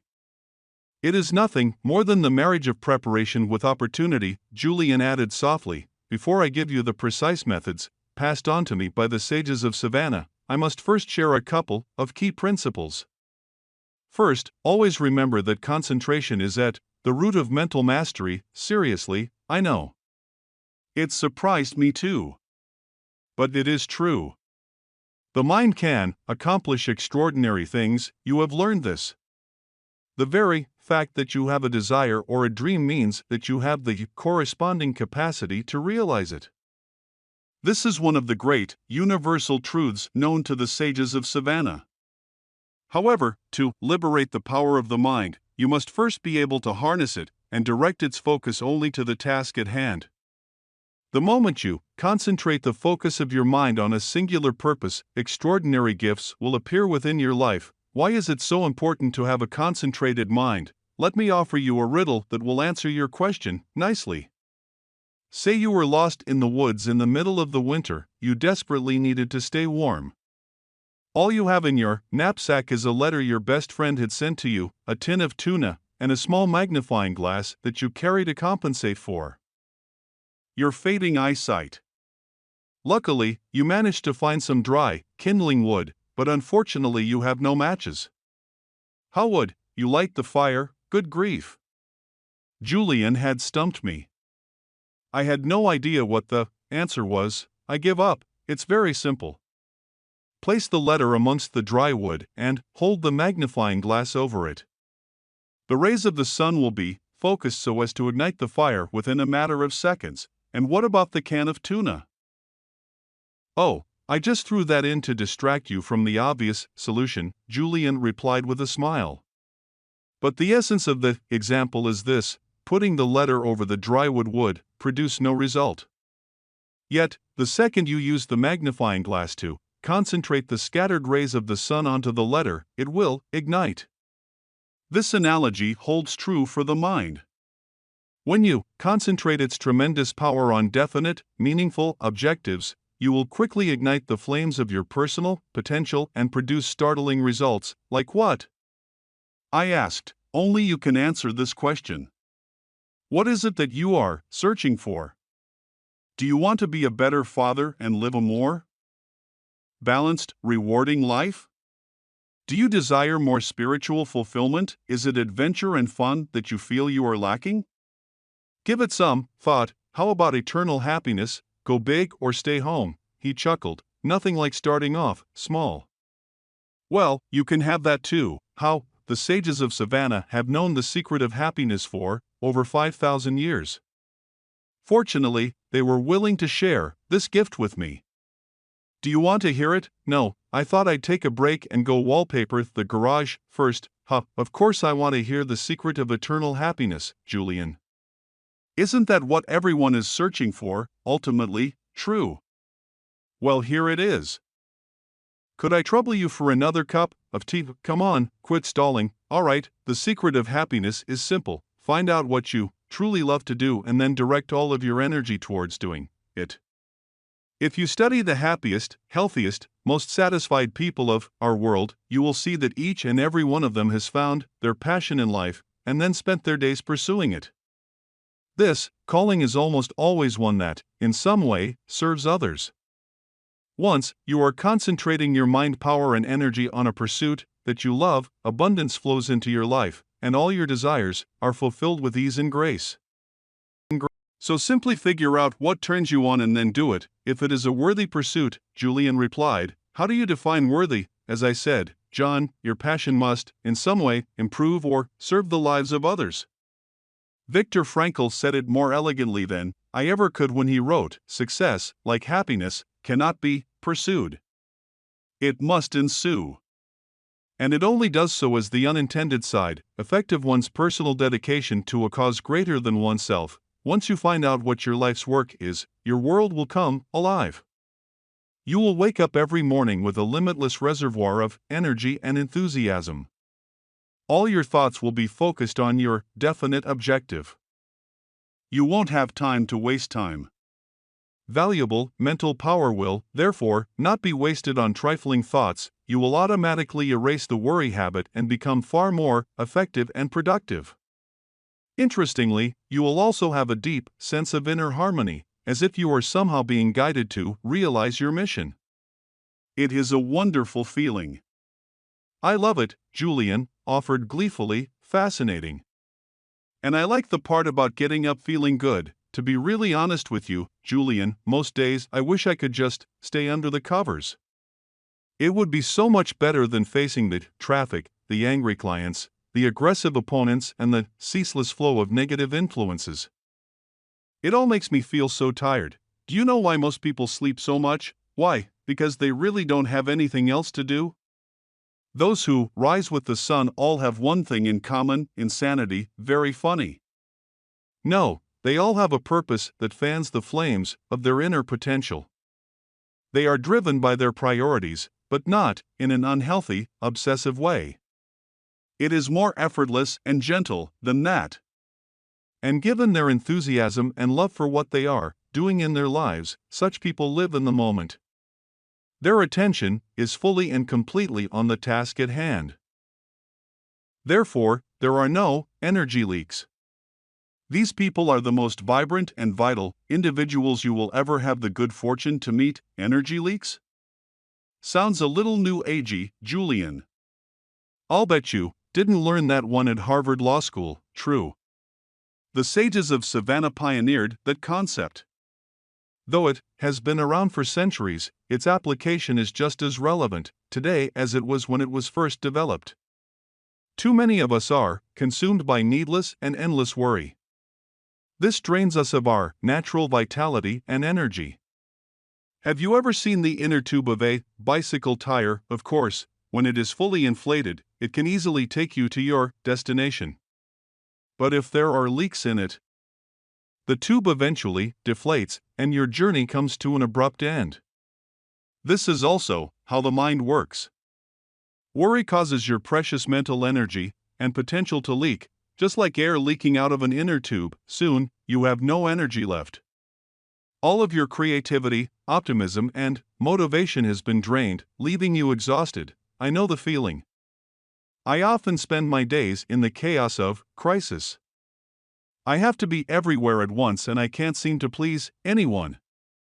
On those days, I notice that even though I have done very little physical labor, all my worrying leaves me totally deflated by the end of the day. About the only thing I can do when I get home is pour myself a scotch and cuddle up with the remote control. Exactly.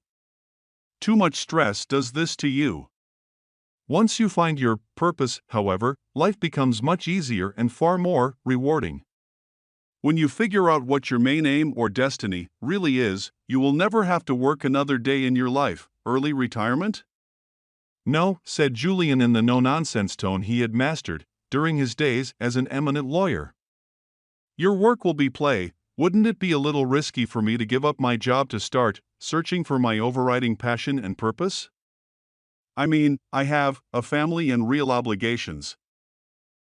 I have 4 people who depend on me. I'm not saying you that have to leave the legal profession tomorrow. You will, however, have to start taking risks. Shake up your life a bit. Get rid of the cobwebs. Take the road less traveled. Most people live within the confines of their comfort zone. Yogi Raman was the first person to explain to me that the best thing you can do for yourself is regularly move beyond it. This is the way to lasting personal mastery and to realize the true potential of your human endowments. And what might those be? Your mind, your body, and your soul. So, what risk should I take? Stop being so practical. Start doing the things you have always wanted to do. I have known lawyers who have quit their jobs to become stage actors and accountants who have become jazz musicians. In the process, they have found the deep happiness that had eluded them for so long. So what if they could no longer afford 2 vacations a year and a posh summer home in the Caymans? Calculated risk-taking will pay huge dividends. How will you ever get to third base with 1 foot on second? I see your point, so take the time to think. Discover your real reason for being here and then have the courage to act on it. With due respect, Julian, all I do is think. As a matter of fact, part of my problem is that I think too much. My mind never stops. It is filled with mental chatter. It drives me crazy sometimes. What I'm suggesting is different. The sages of Savannah all took time daily to silently contemplate not only where they were, but where they were going. They took the time to reflect on their purpose and how they were living their lives every day. Most importantly, they thought deeply and genuinely about how they would improve the next day. Daily incremental improvements produce lasting results which, in turn, lead to positive change. So I should take the time to reflect on my life regularly, yes. Even 10 minutes of focused reflection a day will have a profound impact on the quality of your life. I understand where you are coming from, Julian.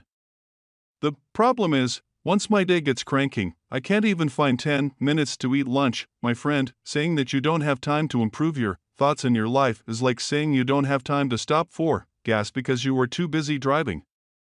Eventually, it will catch up with you. Yeah, I know. Hey, you were going to share some techniques with me, Julian, I said, hoping to learn some practical ways to apply the wisdom I was hearing. There is one technique for mastering the mind which towers above all the rest. It is a favorite of the sages of Savannah who taught it to me with great faith and trust. After practicing it for only 21 days, I felt more energetic, enthusiastic, and vibrant than I had felt in years. The practice is over 4,000 years old.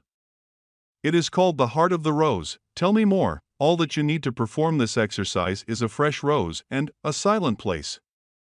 Natural surroundings are best, but a quiet room will also do nicely. Start to stare at the center of the rose, its heart. Yogi Raman told me that a rose is very much like life. You will meet thorns along the way, but if you have faith and believe in your dreams, you will eventually move beyond the thorns into the glory of the flower. Keep staring at the rose. Notice its color, texture, and design. Savor its fragrance and think only about this wonderful object in front of you. At first, other thoughts will start entering your mind, distracting you from the heart of the rose. This is the mark of an untrained mind. But you need not worry, improvement will come quickly. Simply return your attention to the object of your focus. Soon your mind will grow strong and disciplined. That's all there is to it? It sounds pretty easy, that is the beauty of it, John, Julian replied. However, this ritual must be performed daily for it to be effective. For the first few days, you will find it difficult to spend even 5 minutes in this exercise. Most of us live at such a frenetic pace that true stillness and silence is something foreign and uncomfortable. Most people, hearing my words, will say that they have no time to sit and stare at a flower. These are the same people that will tell you that they have no time to enjoy the laughter of children or to walk barefoot in the rain. These people say they are too busy to do such things. They don't even have time to build friendships. For friendships also take time. You know a lot about such people. I was one of them, said Julian. He then paused and sat still, his intense gaze riveted on the grandfather clock my grandmother had given Jenny and I as a housewarming present. When I think of those who live their lives this way, I remember the words of an old British novelist whose work my father loved to read. One must not allow the clock and the calendar to blind him to the fact that each moment of life is a miracle and a mystery. Persist and spend longer and longer periods savoring the heart of the rose, Julian continued in his throaty tone. After a week or two, you should be able to perform the technique for 20 minutes without your mind wandering onto other subjects. This will be your first indication that you are taking back control of the fortress of your mind. It will then focus only on what you command it to focus on. It will then be a wonderful servant, able to do extraordinary things for you.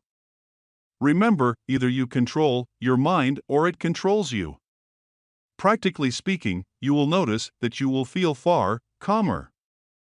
You will have taken a significant step towards erasing the worry habit that plagues most of the population, and you will enjoy more energy and optimism. Most importantly, you will also observe a sense of joyfulness entering your life, along with an ability to appreciate the many gifts that surround you. Each day, no matter how busy you get and how many challenges you might face, return to the heart of the rose. It is your oasis. It is your silent retreat. It is your island of peace. Never forget that there is power in silence and stillness. Stillness is the stepping stone to connecting with the universal source of intelligence that throbs through every living thing. I was fascinated by what I had heard. Could it really be possible to profoundly improve the quality of my life with such a simple strategy? There must be more to the dramatic changes I see in you than the heart of the rose. I wondered aloud. Yes, this is true.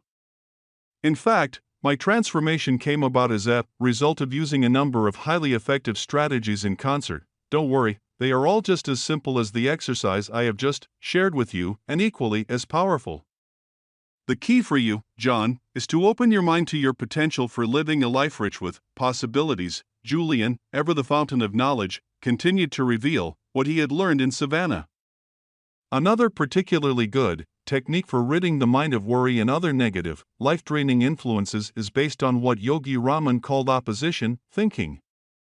I learned that under the grand laws of nature, the mind can only hold one thought at any one time. Try it yourself, John, you will see that it is true. I did try it and it is true. Using this little-known information, anyone can easily create a positive, creative mindset within a short period. The process is straightforward. When an undesirable thought occupies the focal point of your mind, immediately replace it with an uplifting one. It's as if your mind is a giant slide projector, with every thought in your mind being a slide. Whenever a negative slide comes up on the screen, take swift action to replace it with a positive one. This is where the prayer beads around my neck come in, Julian added with rising enthusiasm. Every time I catch myself thinking a negative thought, I take this necklace off and remove another bead. These beads of worry go into a cup I keep in my knapsack. Together they serve as gentle reminders that I still have a distance to travel on the road to mental mastery and responsibility over the thoughts that fill my mind. Hey, that's a great one. This is really practical stuff. I have never heard anything quite like it. Tell me more about this philosophy of opposition thinking. Here's a real-life example. Let's say you have had a tough day in court. The judge disagreed with your interpretation of the law, the litigator on the other side belonged in a cage, and your client was more than a little annoyed with your performance. You come home and fall into your favorite chair, full of gloom.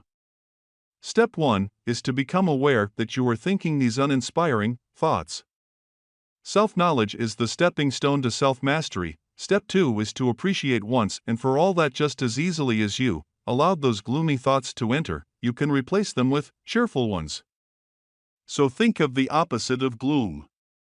Concentrate on being cheerful and energetic. Feel that you are happy. Perhaps you might even start to smile. Move your body as you do when you are joyful and full of enthusiasm. Sit up straight, breathe deeply, and train the power of your mind on positive thoughts.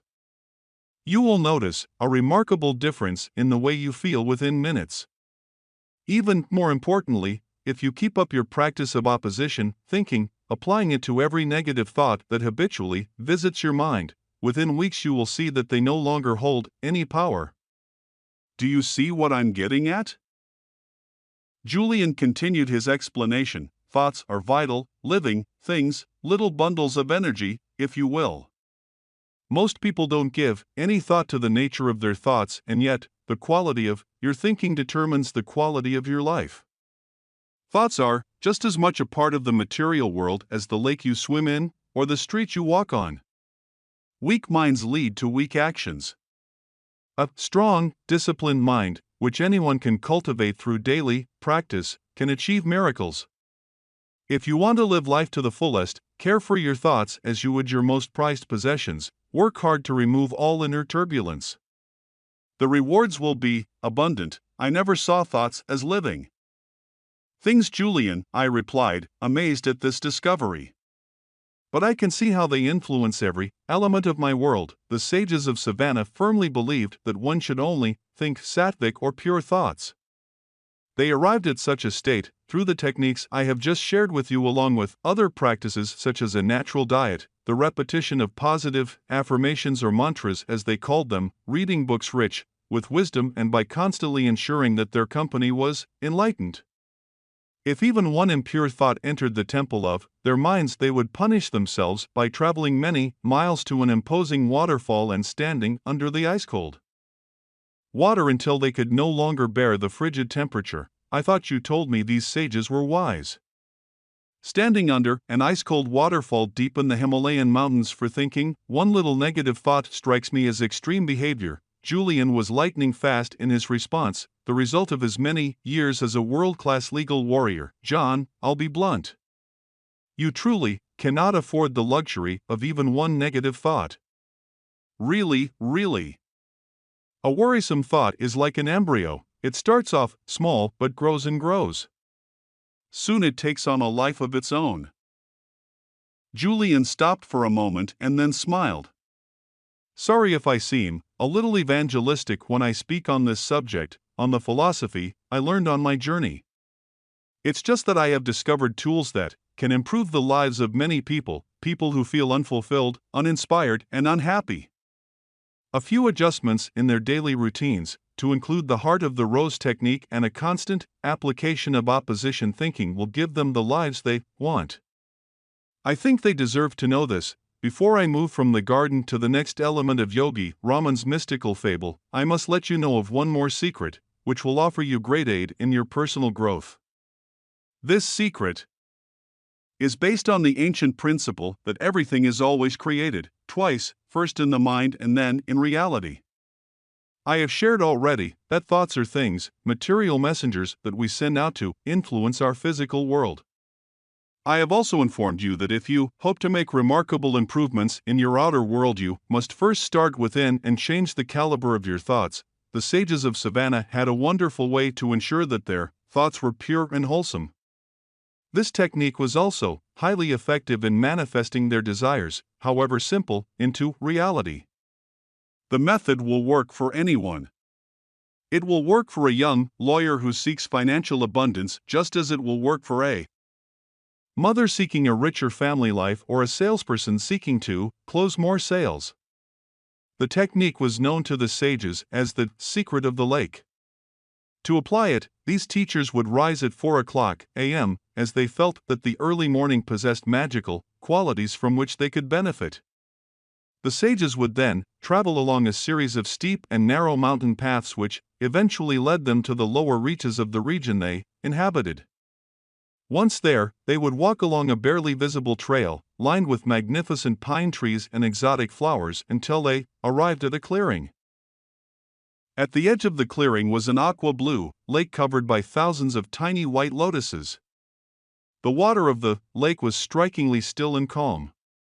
It was truly a miraculous sight. The sages told me that this lake had been a friend to their ancestors over the ages. What was the secret of the lake? I asked impatiently. Julian explained that the sages would look into the waters of the still lake and envision their dreams becoming reality. If it was the virtue of discipline they wished to cultivate within their lives, they would picture themselves getting up at dawn, performing their rigorous physical regimen without fail, and spending days in silence to enhance their willpower. If it was more joy they were seeking, they would look into the lake and envision themselves laughing uncontrollably or smiling each time they met one of their brothers or sisters. If it was courage they desired, they would picture themselves acting with strength in the moment of crisis and challenge. Yogi Raman once told me that as a boy, he lacked confidence, as he was smaller than the other boys his age. While they were kind and gentle to him given their environmental influences, he grew insecure and shy. To cure this weakness, Yogi Raman would travel to this heavenly spot and use the lake as a picture screen for images of the person he hoped to be.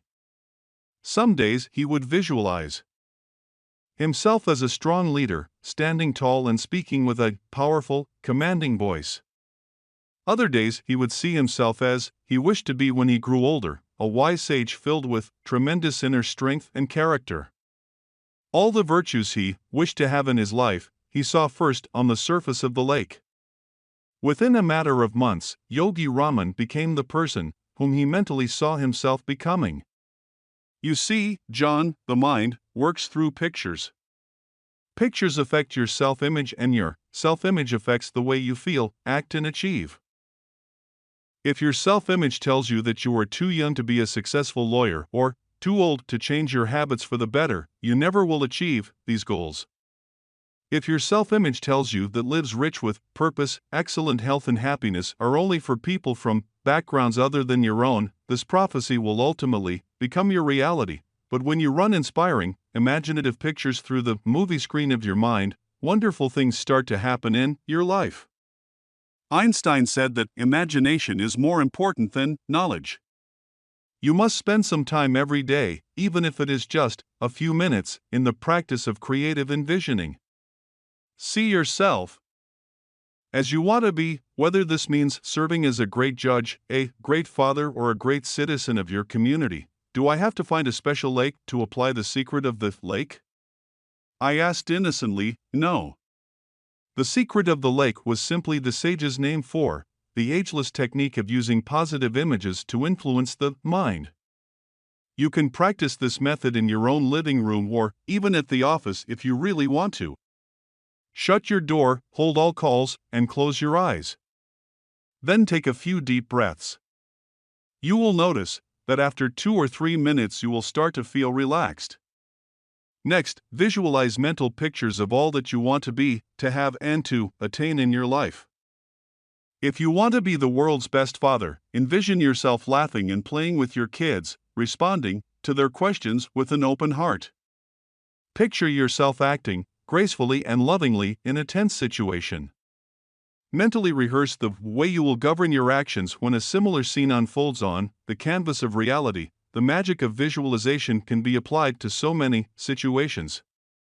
You can use it to be more effective in court, to enhance your relationships, and to develop yourself spiritually.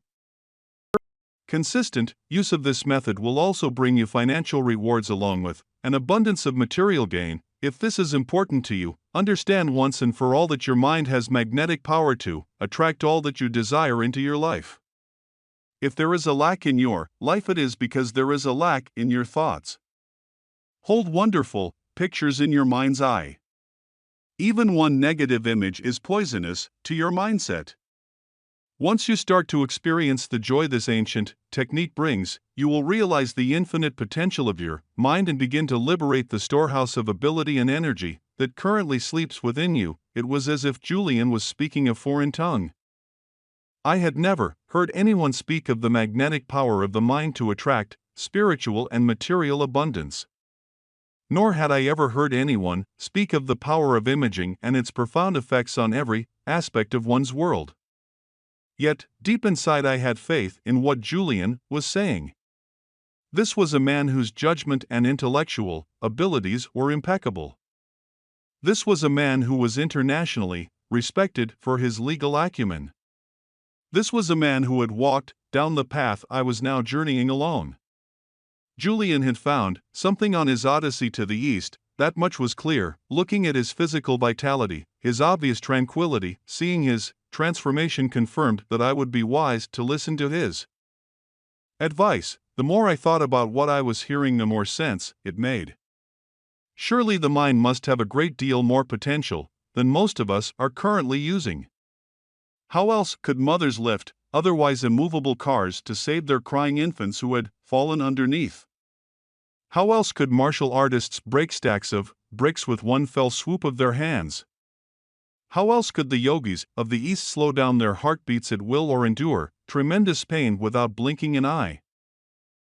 Maybe the real problem was within me and my lack of belief in the gifts that every being possesses. Perhaps this evening sitting alongside a former millionaire lawyer turned monk of the Himalayas was a sort of wake-up call for me to start making the most of my life. But doing these exercises at the office, Julian? I responded, my partners think I'm strange enough as it is. Yogi Raman and all the kind sages with whom he lived often used a saying that had been passed down to them through the generations. It is my privilege to pass it on to you, on what has become an important evening for both of us, if I may say so. The words are as follows: there is nothing noble about being superior to some other person. True nobility lies in being superior to your former self. All I'm really getting at is that if you want to improve your life and live with all that you deserve, you must run your own race. It doesn't matter what other people say about you. What is important is what you say to yourself. Do not be concerned with the judgment of others as long as you know what you are doing is right. You can do whatever you want to do as long as it is correct, according to your conscience and your heart. Never be ashamed of doing that which is right. Decide on what you think is good and then stick to it. And for God's sake, never get into the petty habit of measuring your self-worth against other people's net worth. As Yogi Raman preached, every second you spend thinking about someone else's dreams, you take time away from your own. It was now 7 minutes past midnight. Remarkably, I didn't feel the least bit tired. When I shared this with Julian, he smiled once again. You have learned yet another principle for enlightened living. For the most part, fatigue is a creation of the mind. Fatigue dominates the lives of those who are living without direction and dreams. Let me give you an example. Have you ever had an afternoon at the office where you were reading your dry case reports and your mind started to wander and you started to feel sleepy from time to time? I answered, not wishing to reveal the fact that this was my modus operandi. Sure, most of us feel drowsy at work on a regular basis, yet, if a friend calls on the phone to ask you if you want to go out to the ball game that night or asks you for advice on his golf game, I have no doubt that you would spring to life. Every trace of your fatigue would vanish. Is that a fair assessment? That's fair, counselor. Julian knew he was on a roll. So your tiredness was nothing more than a mental creation. A bad habit your mind has cultivated to act as a crutch when you are performing a tedious task. Tonight, you are obviously enchanted with my story and keen to learn the wisdom that has been revealed to me. Your interest and mental focus give you energy. This evening, your mind has not been in the past nor has it been in the future. It has been squarely focused on the present, on our conversation. When you consistently direct your mind to live in the present, you will always have boundless energy, no matter what time the clock reflects. I nodded my head in agreement. Julian's wisdom seemed so obvious, and yet so much of it had never occurred to me. I guess common sense is not always so common. I thought about what my father used to tell me when I was growing up: only those who seek shall find. I wished he was with me.